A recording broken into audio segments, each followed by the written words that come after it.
নমস্কার, আপনারা দেখছেন গ্লোব টিভি। সবার পাশে সবার সাথে গ্লোব নিউজ নিয়ে এখন আমি ত্রিপর্ণা রয়েছি আপনাদের সঙ্গে। এক নজরে দেখে নেব আজকের বিশেষ বিশেষ খবর। চুরি যাওয়া টাকা মোবাইল ফেরত দিল হরিপাল থানা। একাধিক সংগঠনের কর্মীদের ডেপুটেশন বিকাশ ভবনে। রাস্তা থেকে উদ্ধার হলো বিরল প্রজাতির কচ্ছপ। হাই স্কুলে অনুষ্ঠিত হলো দুয়ারে সরকার কর্মশালা। হুগলির আরামবাগে সিভিক ও ভিপির দাদাগিরি, রাজ্য সড়ক অবরোধ। অসুস্থ বিনোদ কামলি। বৃষ্টিপাতের পূর্বাভাস।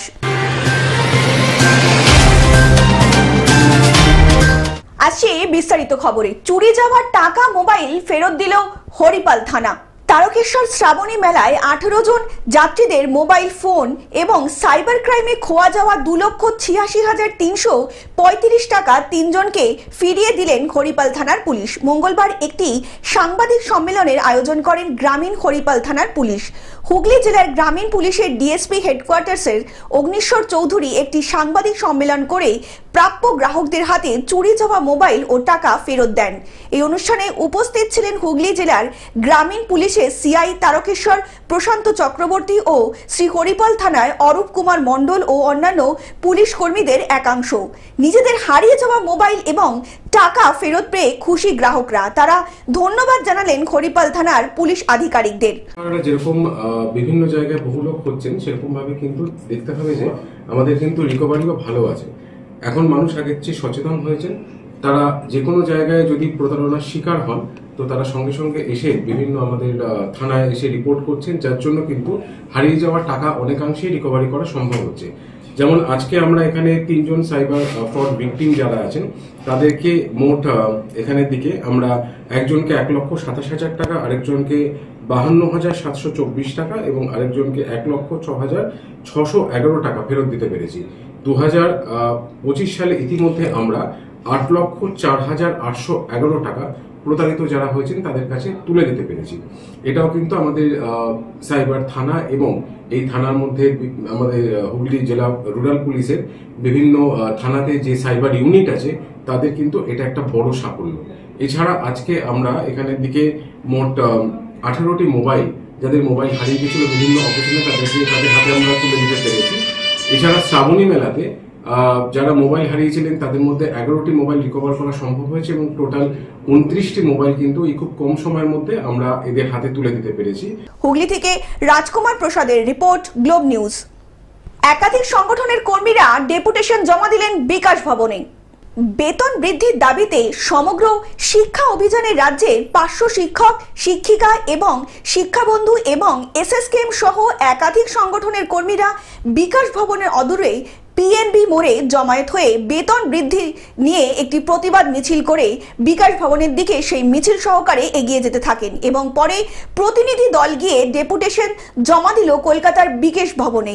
উল্লেখ্য, সমগ্র শিক্ষা অভিযানের কর্মীরা যারা স্নাতক ডিগ্রি অর্জন করে 20 বছর কাজ করে আসার পরেও তাদের সাম্মানিক মাত্র 8,000 থেকে 13,000 টাকার মধ্যেই বেতন, যারা বর্তমানে খুবই হতাশাজনক। রাজ্যের অন্যান্য বিভাগের কর্মীদের বেতন বৃদ্ধি হলেও সমগ্র শিক্ষা অভিযানের কর্মীরা বঞ্চিত।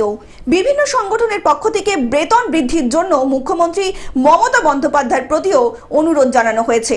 উলুবেড়িয়া থেকে মতিয়ার রহমানের রিপোর্ট, গ্লোব নিউজ। রাস্তা থেকে উদ্ধার হলো বিরল প্রজাতির কচ্ছপ। মালদার নালাগোলা রাজ্য সড়কের এক বেসরকারি বাস ড্রাইভার বাস নিয়ে নালাগোলা যাওয়ার সময় কেন্দ্রপুকুর এলাকায় রাস্তার জমা জলেই হঠাৎ দেখতে পান একটি কচ্ছপ। সেই মুহূর্তে বাস চালকটি কচ্ছপটিকে উদ্ধার করে নালাগোলায় নিয়ে যান। রাতেই কচ্ছপটি বিরল প্রজাতির দেখে বুঝতে পারেন সেই বাস চালক এবং রাতেই বন দপ্তরের সঙ্গে যোগাযোগ করার চেষ্টা করেন এবং বুধবার সকালে ওই বিরল প্রজাতির কচ্ছপটিকে সুস্থ স্বাভাবিকভাবে বন দপ্তরের হাতে তুলে দেন।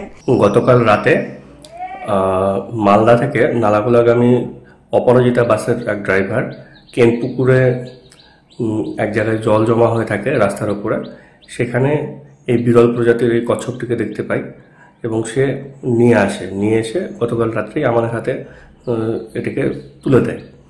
আমরা গতকাল রাত্রে ফরেস্ট ডিপার্টমেন্টের সঙ্গে যোগাযোগ করার চেষ্টা করি, কিন্তু যোগাযোগ কোনোভাবে হয়ে ওঠেনি অত রাত্রিবেলা। তো ফলে আজকে সকালবেলায় আমরা ফরেস্ট ডিপার্টমেন্টের সঙ্গে যোগাযোগ করেছি এবং তারা কিছুক্ষণ আগে এসেই সম্পূর্ণ সব কিছু শুনে সব কিছু জেনে আমাদের কাছ থেকে কচ্ছপটিকে নিয়ে যান। এবং কচ্ছপটি অত্যন্ত বিরল প্রজাতির, এটি ইন্ডিয়ান ফ্ল্যাপশেল কচ্ছপ নামে পরিচিত।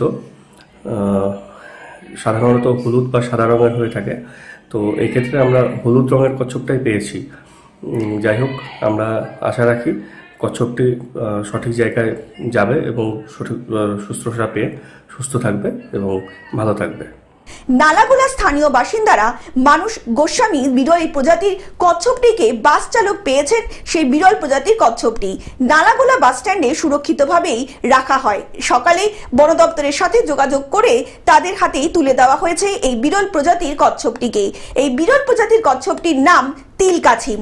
কালকে বামনগোড়া এলাকা থেকে একটা লিউকিস্টিক ফ্ল্যাপশেল টার্টেল পেয়েছে। এটা পাবলিকরা যারা রাস্তাতে খবরে এরকম আছে, পাবলিকরা রাস্তাতে দেখেছি, ওটা উদ্ধার করে বন বিভাগকে জানিয়ে দিয়েছি। তারপরে আমাদের স্টাফ ওখানে গিয়ে ওটা নিয়েছে ওনার হাতে। এখন ও কচ্ছপকে আমরা ভেটেরিনারিয়ান পাশ পাঠিয়ে দিব।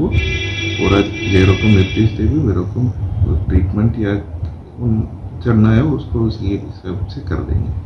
कच्छप लोग सुस्थ আছে? लगता है सुस्त ही আছে, भारत से देखने में उसको वेटनेरियन का एक सर्टिफिकेट लगता है। সাদা সচরাচর এই কচ্ছপ কোথায় বেশি দেখা যায়? এই কচ্ছপ একটা জেনেটিক ভেরিয়েশন আছে, এটা আলাদা প্রজাতি নাই।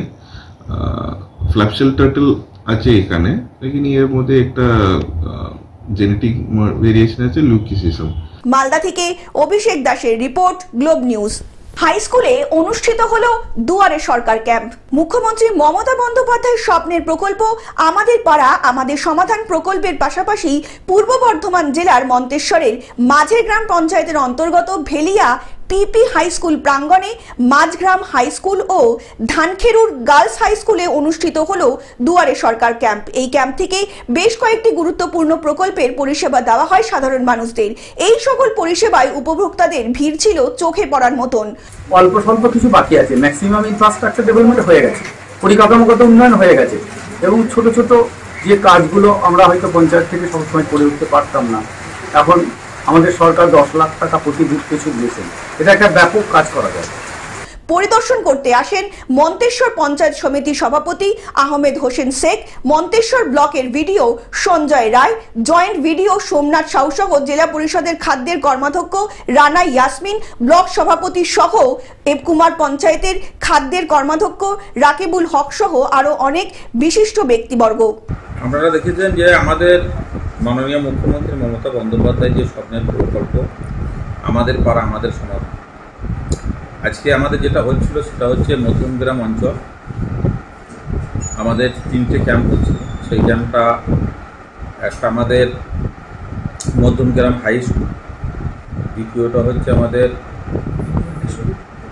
ভেলিয়া হাই স্কুল, তৃতীয়টা ধানখেরুর হাই স্কুল। আপনারা ঘুরে দেখেছেন, চোখে পড়ার মতন ভিড়। সর্বোপরি যেটা এখানে মূল বিষয়, দল বল নির্বিশেষে সমস্ত সাধারণ মানুষ ওখানে হাজির হচ্ছে। পূর্ব বর্ধমান থেকে রাহুল রায়ের রিপোর্ট, গ্লোব নিউজ। হুগলির আরামবাগে সিভিক ও ভিপির দাদাগিরি, রাজ্য সড়ক অবরোধ। হুগলির আরামবাগের তেল অঞ্চলে ছড়ালো সিভিক ও ভিপি পুলিশের বিরুদ্ধে এক যুবককে মারধরের অভিযোগকে কেন্দ্র করে উত্তেজনা। তপন নন্দী নামে এক আদিবাসী যুবক মিলে কর্মরত। রাত 2টোয় কাজ করতে করতে বাড়ি যাওয়ার সময় দুজন তাকে মারধর করে বলে অভিযোগ। ওই ঘটনার পরে স্থানীয়রা খুবই ফেটে পড়েন এবং বর্ধমান আরামবাগ 7 নম্বর রাজ্য সড়কও অবরোধ করে রাখেন এবং প্রতিবাদ করেন ওই স্থানীয় যুবককে মারধর করার জন্য। দীর্ঘ 5 ঘন্টা অবরোধ চলার পর আদিবাসী সংগঠনের সঙ্গে আরামবাগ থানার পুলিশে কথা বলে এবং তাদের আশ্বাস দেওয়া হয় অভিযুক্ত দুজনকেই উপযুক্ত শাস্তি দেওয়া হবে। এই আশ্বাসেই অবরোধ তুলে নেন স্থানীয় বাসিন্দারা। না না নাম বলতে হবে না, বলছি কি দিয়ে আপনাকে মেরেছিল, কিসে করে, কিসে লাঠি আর রড, ওজন কোনখানে মেরেছিল?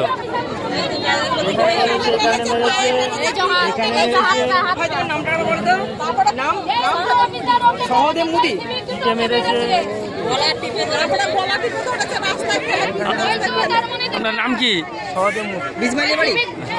হুগলি থেকে কৌশিক ঘোষের রিপোর্ট, গ্লোব নিউজ।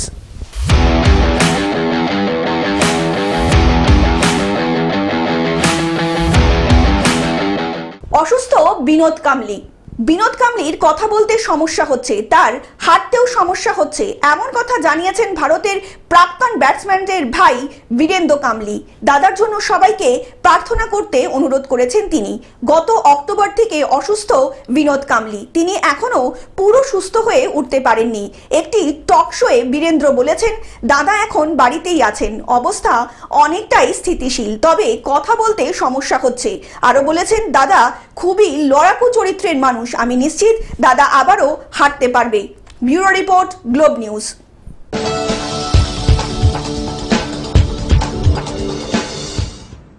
বৃষ্টিপাতের পূর্বাভাস।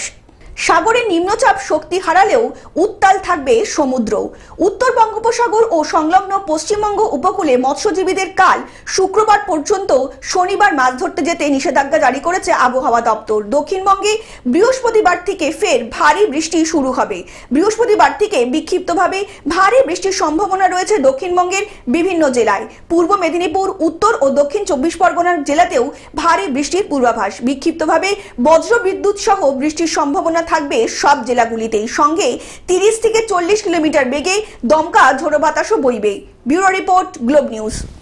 টেলিভিশন ছাড়াও গ্লোব টিভি এখন সমস্ত সমাজ মাধ্যমে উপলব্ধ। বিস্তারিত জানতে ফোন করুন আমাদের টোল ফ্রি নাম্বার 180089197444 অথবা লগ ইন করুন আমাদের ওয়েবসাইট www.globetv.in এ। গ্লোব নিউজ এখন এ পর্যন্তই। দেখতে থাকুন গ্লোব টিভি, সবার পাশে সবার সাথে। নমস্কার।